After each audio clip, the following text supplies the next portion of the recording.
ٹھیک ہوگی.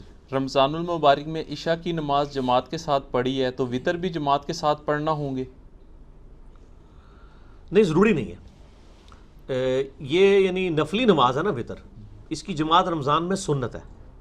اگر کوئی الگ بھی پڑھتا ہے کوئی حرج نہیں ہے، بلکہ وہ تو افضل ہے کہ آپ فرض نماز امام کے ساتھ ادا کریں اور قیام اللیل گھر جا کے آخری پیر میں کریں، وہ افضل نماز ہے. میرا قیام اللیل پہ 20 تراویح والا آپ تراویح 8 یا 20 وہ کلپ دیکھ لیں تو آپ کو کلیئر ہو جائے گا.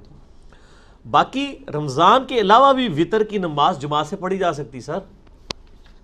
مصنف ابن ابی شیبہ میں موجود ہے کہ جس رات حضرت ابوبکر کو دفنایا گیا تھا، یہ صحیح سند کے ساتھ ہے، حضرت عمر جب واپس آ رہے تھے حضرت عمر نے کہا کہ میں نے وطر نہیں پڑھے ہوئے، تو حضرت عمر نے جماعت کروائی اور باقی صحاب نے ان کے پیچھے وطر کی نماز پڑھی، اور یہ ادر دن رمضان تھا. تو یہ نفلی نماز کی جماعت کبھی کبھار کروا لیں، جائز ہے. رمضان میں روزانہ سنت ہے، اور نہ بھی کروائیں علیحدہ پڑھیں تب بھی ٹھیک ہے.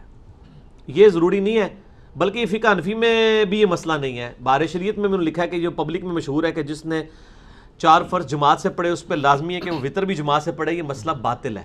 یہ یعنی فقہ اتنا باطل ہے کہ فقہ حنفی کے نزدیک بھی باطل ہے. اس کے باطل ہونے کی آپ انٹینسٹی کا اندازہ لگا لیں. ٹھیک ہے، فرض نہیں پڑھے تو وطر جماعت کے ساتھ پڑھ سکتے ہیں. فرض نہیں پڑھے تب بھی پڑھ سکتے ہیں. 2 علیحدہ نمازیں ہیں. یہ تو اسی طریقے سے کہ ایک بندے نے زور نہیں پڑھی جماعت کے ساتھ کیا اثر کی پڑھ سکتا ہے، پڑھے، اس سے کوئی تعلق ہی نہیں اس کا. 2 الگ نمازیں.